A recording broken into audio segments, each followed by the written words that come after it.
요셉이 형들에게 이르되 내게로 가까이 오소서. 그들이 가까이 가니 이르되 나는 당신들의 아우 요셉이니 당신들이 애굽에 판 자라. 당신들이 나를 이곳에 팔았다고 해서 근심하지 마소서. 한탄하지 마소서. 하나님이 생명을 구원하시려고 나를 당신들보다 먼저 보내셨나이다. 같이 읽겠습니다. 하나님이 큰 구원으로 당신들의 생명을 보존하고 당신들의 후손을 세상에 두시려고 나를 당신들보다 먼저 보내셨나니. 제가 작년에 인상 깊게 본 영화, 여러분 다 대부분 보셨을 거예요. 기생충. 저는 이 영화를 보면서 정말 인상 깊은 대사가 하나 있었어요. 인상 깊은 대사가 송강호가 아들에게 말하죠. 기태기, 아들 키우게 했던 말입니다. 아들아, 너는 계획이 다 있구나. 오늘 우리가 요셉에 대해 살펴볼 텐데요. 요셉에게도, 가나안에 살던 요셉에게도 계획이 다 있었어요. 아주 멋진 계획이 있었습니다. 창세기 37장은 야곱의 족보를 소개합니다. 그러면 야곱의 아들들의 이야기가 시작됩니다. 야곱의 가정은 비정상적인 가정이었어요. 그럴 수밖에 없었죠. 가족 구성 어떻게 됐어요? 일단은 엄마가 4명이죠. 그것도 2명은 본처예요. 그리고 2명은 첩이었습니다. 거기서 나온 12아들들이니 사이가 좋을 리가 없죠. 그러니까 요셉이 그 빌하와 실바, 그러니까 빌하와 실바는 야곱의 첩이죠. 그 빌하와 실바의 아들들과 함께 있으면서 요셉이 뭘 하냐면 그들의 잘못을 아버지 야곱에게 고하는 장면이 나옵니다. 그러니까 야곱은 특별히 사랑했던 라헬에게서 태어난 아들인 요셉을 다른 자식들보다 더 특별히 사랑합니다. 그래서 그에게 채색 옷이라는 것을 입힙니다. 당시 그때는 채색 옷은 왕이나 귀족들에게만 허락된 옷이었어요. 채색 옷은 야곱의 애정이 요셉에게 있다는 것을 알리는 것 말고도 야곱이 요셉을 무엇으로 생각했다? 장자. 야곱은 요셉이 11번째 아들이었지만 그를 자신의 유업을 이을 아들로, 장자로 생각했다는 것이죠. 요셉이 자신의 형들의 잘못을 아버지께 고하는 것, 이건 시기 어린 동생의 행동이 아니라 요셉이 자기를 뭐로 생각했다는 거예요? 다른 형제들을 감독하는 장자로 자신을 생각했다는 거예요. 형들은 아버지가 요셉을 더 사랑하는 모습을 보고 요셉을 미워합니다. 근데 거기에 기름을 붓는 사건이 일어나죠. 그게 뭐예요? 요셉이 꿈을 꿉니다. 그 꿈의 내용은 형들의 곡식단이 자기의 곡식단에 절을 하는 것이고, 또 부모와 형들을 나타내는 해와 달과 별이 자기의 별을 중심으로 돌고 자기의 별을 향해 절을 하는 꿈을 꾸죠. 형들은 요셉을 향한 아버지의 특별한 애정, 요셉이 입은 채색 옷, 벌써부터 장자 노릇을 하려고 한 요셉의 행동들, 거기에 요셉의 꿈까지 더해지면서 요셉을 향한 미움이 더욱 깊어지게 됩니다. 여러분, 이것이 지금 야곱의 집에 살아가던 요셉에게 주어진 상황과 조건들이었어요. 굉장히 좋은 조건들이죠. 이런 조건들 속에서 요셉이 가지고 있던 계획은 뭘까요? 요셉이 가졌던 계획. 야곱의 장자로서 아버지의 모든 것을 물려받고 평안하고 안전하게 그 아버지의 집에서, 그 땅에서 살아가는 게 그게 요셉이 가진 계획이었고, 그 계획이 이루어질 거라고 믿어 의심치 않았겠죠. 근데 어느 날 요셉의 형들이 양들을 치기 위해 세겜으로 갑니다. 그때 야곱은 요셉을 보내서 내 형들과 양들이 잘 있는지를 보고 오라고 말합니다. 근데 양들을 치고 있던 야곱의 아들들은 멀리서 자신들에게 오는 요셉을 발견합니다. 근데 자신들을 향해 오는 요셉을 보면서 이 형들이 가장 먼저 떠오르는 게 뭐였어요? 증오와 살이었어요. 결코 동생에게 가질 마음은 아니죠. 그들은 요셉을 보면서 꿈꾸는 자가 오는도다 라고 조롱하듯이 말하며 그를 죽여서 그의 꿈이 어떻게 되는지 보자고 말합니다. 요셉의 형들은 요셉과 그의 채색옷, 그의 꿈이 너무나 마음에 안 들었어요. 그것을 망가뜨리고 싶었어요. 그 형들이 어떻게 합니까? 요셉을 잡아서 물이 없는 구덩이에 던져 버립니다. 그럼 요셉의 입장을 생각해 보세요. 이렇게 황당한 일이 있을까요? 어느 날과 다름없는 평화로운 오후였어요. 형들을 만나러 가는 거기에 전혀 뭐가 위험할 게 있을까 생각이나 했겠어요. 아무리 어머니는 다르지만 그 형들이 자기를 잡아서 구덩이 던져 놓는 거죠. 그리고 이들이 태어나기 위해서 식사를 합니다. 그럼 요셉을 어떻게 할까를 의논해요, 위에서. 죽일까? 그래서 죽이지 말자. 요셉이 애원했겠어요? 안 애원했겠어요? 애원했겠죠. 살려달라고. 그들이 요셉에게 최대한으로 베풀 수 있었던 자비는 자기들 손으로 요셉을 죽이지 않고 지나가던 노예 상인에게 요셉을 팔아 넘기는 거였어요. 그럼 이제 요셉은 다시 아버지의 집으로 돌아오지 못하죠. 아버지의 것을 상속하는 데 있어서 가장 강력한 경쟁자를 제거하게 된 것입니다. 처음에는 요셉을 위해 모든 것들이 좋았죠. 모든 조건과 상황들이 요셉을 위해 좋았어요. 그런데 갑자기 상황이 바뀌어버리죠. 모든 상황들이 지금 다 요셉 어디로 떠밀려 버리고 있어요? 애굽으로. 이집트로 보내려고 하고 있죠. 세겜에서 양을 치는 형들. 그곳으로 종들이 아닌 자신을 요셉을 보낸 아버지. 요셉을 향한 형들의 살이. 마침 그곳을 지나가던 왜 지나가냐고 그때 노예 상인. 그들이 또 어디로 가요? 애굽으로 가잖아요. 그러니까 마치 누군가 요셉을 애굽의 노예로 팔기 위해 각본을 쓰고 그 각본대로 촬영을 하는 것만 같습니다. 아버지 집에 있던 요셉은 애굽으로 팔려갑니다. 이제 요셉은 보디발 장군의 집에 노예로 팔려가게 돼요. 아버지 집의 가장 존귀한 아들이었던 요셉은 이제 타국의 노예 신세가 되어버립니다. 아버지 집에서 아버지의 사랑과 사람들의 존경을 받던 요셉은 하루아침에 가족도 없고 스스로의 힘으로 돌아갈 수 없는 가장 천한 노예가 되었어요. 가장 존귀했던 자가 가장 천한 자가 되어버렸어요. 여러분, 이보다 나쁠 수는 없죠. 그럼 뭐가 된 거예요? 요셉이 그렸던, 아버지 집에서 그렸던 그 계획들이 산산이 부서져 버렸어요. 근데 여기서 반전이 일어나죠. 그곳에서 누가 함께 하세요? 하나님이 함께 하십니다. 아버지가 없는 그곳에서 하나님이 요셉과 함께 하세요. 요셉은 형통한 사람이 됩니다. 하나님이 요셉을 형통하게 하세요. 그 형통함을 요셉만이 느끼는 게 아니라 누가 느껴요? 그의 주인인 보디발이 느껴요. 아, 저 히브리 종에 그의 신 하나님이 함께 하신다. 그를 지키셔 그를 잘되게 하신다. 그것을 보디발이 느낄 정도로 하나님이 요셉과 함께 하십니다. 주인의 눈에 든 요셉은 그 집안의 모든 일을 관리하는 가정총무가 됩니다. 여기서 실언이 끝나지 않죠. 여기서 누가 요셉의 발목을 겁니까? 보디발의 아내. 그러니까 요셉, 젊고 잘생기고 총명한 그 요셉을 유혹하죠. 요셉은 그 거부하기 어려운 여주인의 유혹을 뿌리칩니다. 요셉은 자기에게 맡겨진 일이 잘 될 때에만 하나님을 의식한 게 아니에요. 자신의 모든 삶의 은밀한 것까지 하나님의 앞에 있음을 인식합니다. 왜 거절한 거예요? 육체의 정욕이 없어서 거절한 게 아니에요. 그것보다 내가 하나님 앞에 있다는 인식이 더 강렬했기 때문에 하나님을 두려워하는 마음으로 그 유혹을 뿌리칠 수 있었던 것이죠. 결국 여주인의 모함으로 요셉은 감옥에 갇혀요. 노예가 끝인 줄 알았어요. 여기가 내 추락의 끝, 바닥인 줄 알았어요. 근데 바다 밑에 뭐가 있었던 거예요? 지하실이 있었던 거죠. 죄수로 전락하게 됩니다. 그 곳에서도 또 누가 함께 하셨대요? 하나님이 요셉과 함께 하셨대요.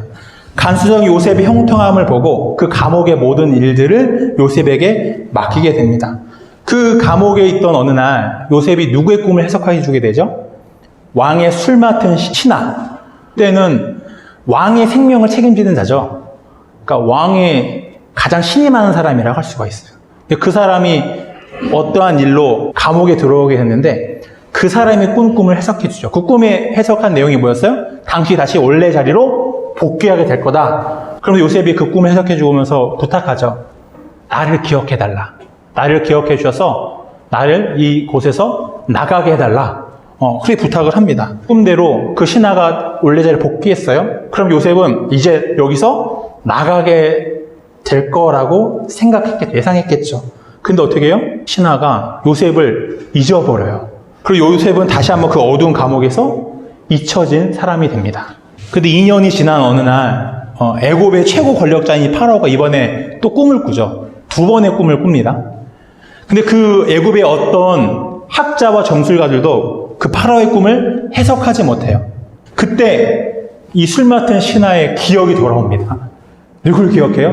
그때 요셉을 기억하죠. 요셉의 대하여 파라오에게 청구합니다. 그 요셉은 파라오의 꿈을 해석하죠. 그 꿈은 역사상 유례가 없는 7년의 대풍년이 있을 것이고 그 풍년 다음에 7년의 또 역사상 유례가 없는 흉년, 기근이 이 땅으로 임할 것이라는 꿈이었어요. 그리고 꿈을 해석한 것만이 아니라 그것에 어떻게 대비할지에 대한 지혜도 얘기하죠. 7년의 풍년이 있을 때 각 지역마다 곡식 창고를 지어서 곡식을 모으십시오. 그래서 흉년을 대비하십시오. 라는 지혜까지 말을 합니다. 그 자리에서 파라오는 그 요셉을 이집트 전역을 다스릴 수 있는 권한을 가진 총리의 자리로 그를 세우게 됩니다. 요셉이 해석한 꿈대로 7년의 풍년이 옵니다. 그리고 7년의 끔찍한 기근이 찾아와요. 근데 그 기근이 이집트에만 영향을 미친 게 아니라 이집트권 지역에까지 영향을 미치죠. 누구에도 영향을 받아요? 가나안 땅에 살아가던 야곱의 가족들에게도 그 기근의 영향이 미치죠. 그러니까 야곱이 이 아들들, 자기 아들도 어디로 보내요? 이집트로 보내요. 야, 이집트 가면 곡식이 있단다. 가서 곡식을 구해와라. 왜 앉아있냐? 가서 구해와라. 라고 그 아들들을 보내게 되죠. 그래서 이 형들이 곡식을 구하기 위해 이집트의 총리인 요셉의 앞에 서서 그 요셉 앞에 엎드려 절을 하게 되는 것이죠. 요셉은 형들을 바로 알아봅니다. 그때 요셉의 마음이 어땠을까요? 복잡했겠죠. 원망, 미움, 그리움, 슬픔들의 온갖 감정들이 그 마음에 소용돌이를 쳤을 거예요. 그때 요셉이 잊었던 한 가지 기억을 떠올리죠. 뭘 떠올립니까? 자기가 꾸었던 꿈. 그 꿈을 떠올리게 되죠.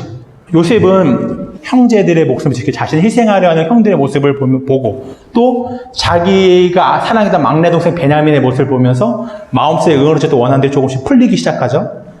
그러면서 45장 2절에서 요셉이 참다가 그 마음의 격정을 참지 못합니다. 그 요셉이 큰 소리로 우니 애굽 사람에게 들리며 바로의 궁정이로 들리더라. 그리고 요 형들에게 자신이 바로 당신들이 팔았던 바로 당신의 아우 요셉이라는 것을 밝히죠. 형들은 믿지 못할 정도로 놀랐을 거예요. 그리고 자신들이 죽이려고 했던 노예로 팔아내던 아우가 이제 이집트의 총리가 돼서 자신들의 눈앞에 서 있는 것이죠. 형들은 뭐라고 생각했을까요? 죽었다고 생각했겠죠. 그러나 요셉이 둘한 형들 앞에서 하는 말씀이 뭡니까? 당신들이 나를 이곳에 팔았다고 해서 근심하지 마소서, 한탄하지 마소서. 하나님이 생명을 구원하시려고 나를 당신들보다 먼저 보내셨나이다.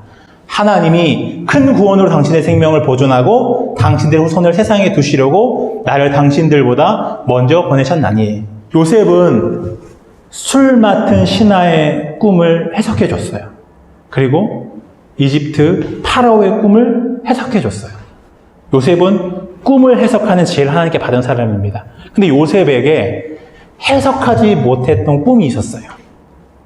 무슨 꿈을 해석하지 못했을까요? 자기의 꿈. 자신이 아버지 집에 있을 때 하나님 꾸셨던 그 두 번의 꿈은 해석하지 못했어요. 처음엔 해석했죠. 해석했고 그 해석을 따라 계획을 세웠는데 그 해석한 대로 되지 않았죠. 그 꿈대로라면 자신은 지금 아버지 집에서 아버지 집의 그 모든 것을 물려받은 장자가 되어 행복하고 안전하게 살아야 돼요. 여기 이집트로 오면 안 되는 거죠. 근데 형들의 배신으로 노예로 팔리고 사랑한 아버지와 생이별하고 애굽의 노예가 되고 죄수가 되는 이런 일을 겪으면 안 되는 거예요. 근데 그런 일을 겪죠. 요셉의 계획이 산산이 부어졌어요. 그러니까 자기의 꿈을 해석할 수 없었던 거예요. 왜요? 요셉을 향한 하나님의 계획이 있었기 때문에. 요셉의 인생은 요셉의 계획대로 되는 게 아니라 하나님의 계획대로 되어지는 것이기 때문입니다. 요셉을 애굽으로 보낸 것은 형들이 아니라 누구라는 거예요? 하나님이라는 거예요. 요셉을 향한 형들의 살이, 그 악을 선으로 바꾸셔서 그 요셉 애굽으로 팔려온 그 고통과 고난이 어떤 일이 되게 하셨어요? 생명을 구원하는 일로 하나님께서 바꾸셨다는 것이죠. 왜 하나님은 요셉을 애굽으로 먼저 보내신 거예요? 그 기근 가운데서 누구를 보존하시려고요? 야곱의 가족들을 보존하시려고. 이집트의 그 수많은 생명들 기근 가운데서 보호하시려고 하나님 먼저 요셉을 보내신 것이죠. 두 번째 이유가 있어요. 여러분, 지금 이 요셉은 약속의 자손이죠. 그 약속의 자손이 처음 누구로 시작을 합니까? 이제 생각하면 아브라함으로 시작하죠. 하나님 아브라함에 주셨던 약속이 뭐였어요? 너로 큰 민족을 이루게 하고 너의 자손을 통하여 모든 민족이 복을 얻게 할 것이라는 하나님의 약속이 있었어요. 아브라함의 자손을 통해서 생명을 거신 하나님의 계획이 있었습니다. 그러려면 이 이스라엘이 민족이 돼야 되는 거예요. 여러분, 가나안 땅은 이집트, 나일강인 이집트에 비하면 척박한 땅입니다. 그곳은 이 작은 이 가족들이, 그때는 70명 정도밖에 안 됐거든요. 야곱의 아들도 가족들이 70명이 한 민족이 되게 할 수 있는 땅이 아니었어요. 그래서 하나님께서 이들을 어디로 옮기시는 거예요? 이집트. 비옥하고 안전한 이집트로 오셔서 그걸 400년을 살게 하시는 거죠. 70명의 야곱의 아들들 어떻게 되는 거예요? 큰 민족을 이루게 된 거죠. 나라가 될 만한 큰 민족이 되게 하신 거예요. 그 두 가지의 계획을 이루시려고 하나님은 요셉을 먼저 이집트로 보내게 하신 것이죠. 그러니까 요셉을 향하신 하나님의 계획이 있었습니다. 그리고 그 하나님의 계획은 반드시 이루어지는 것입니다. 근데 그 하나님의 계획이 이루어지려면 하나님의 계획 앞에서 먼저 뭐가 깨져야 되는 거예요? 요셉의 계획이 깨져야만 했던 거예요. 요셉은 더 크고 선하신 하나님의 계획이 이루어지는 삶을 살게 된 것입니다. 우리는 하나님의 자녀예요. 저와 여러분은 하나님의 자녀입니다. 여러분, 이것을 믿는다면 나를 향한 하나님의 계획이 있음을 우리는 함께 믿어야 하는 것이죠. 하나님의 계획은 나의 계획보다 더 크고 선합니다. 하나님의 계획은 내가 무슨 일을 하느냐에 관한 계획이 아니에요. 나의 존재와 영원한 삶에 관한 계획입니다. 하나님의 계획은 생명을 구원하시고 하나님의 나라를 이루어가는 계획입니다. 요셉이 야곱의 집에 살았을 때 요셉은 뭘 의지하며 살았어요? 자기의 계획. 나에게 주어진 조건과 상황을 통해서 설립한 자기의 계획을 의지하여 살아갔어요. 하나님과 하나님의 일에 관해서는 전혀 알지 못했어요. 그 꿈, 하나님 꾸게 하셨지만 그걸 어떻게 해석해요? 자기 좋을 대로 해석하는 거죠. 아, 저 꿈은 내가 아버지의 장자가 되어서 여기서 평안히 살 거라는 계획이구나. 근데 하나님은 하나님의 사람을 그 자신의 계획대로 살게 두지 않으세요. 하나님의 계획을 따라 인도하시고 살게 하십니다. 그래서 먼저 우리의 계획을 소용없게 만드세요. 그래서 나의 계획보다 더 높고 선하신 하나님의 계획을 바라보게 하십니다. 그리고 고난을 통해서 그의 인격을 성숙하게 하세요. 야곱의 집에 살았던 요셉은 그냥 그렇잖아요. 거기 끝났으면 뭐예요? 그냥 지역 유지 아들, 금수저로 끝나는 거예요. 근데 하나님은 그렇게 두지 않으시죠. 요셉에게 고난을 통해서 그의 인격을 성숙하게 하십니다. 철부지에서 하나님을 경외하고 형들과 경쟁하는 아들에서 다른 사람을 섬기며 하나님 나라에 헌신한 인격이 되게 하십니다. 그래서 하나님과 함께하는 삶이 되게 하셔서 살아계신 하나님을 증명하는 삶이 되도록 하셨어요. 나의 계획대로 일이 이루어지는 게 형통한 삶이 아니에요. 형통한 삶은 뭐예요? 하나님과 함께하며 하나님의 크신 계획에 붙잡혀 살아가는 삶이 바로 형통한 삶입니다. 여러분, 나에게 하나님의 계획이 있습니다. 그 계획은 나의 계획보다 분명히 크고 선합니다. 이미 우리의 삶은 하나님의 계획 안에 있는 거예요. 그 계획은 지금 실행되어져 가고 있는 것이죠. 그리고 그 계획은 반드시 이루어집니다. 여러분, 그것이 우리에게 위로와 평안을 주는 거예요. 내 삶이 내 계획 안에 있는 게 아니라 내 선택에 달려있는 게 아니라 하나님의 계획 안에 있다는 것이죠. 우리는 그것을 믿고 그것을 의지하며 살아가는 거예요.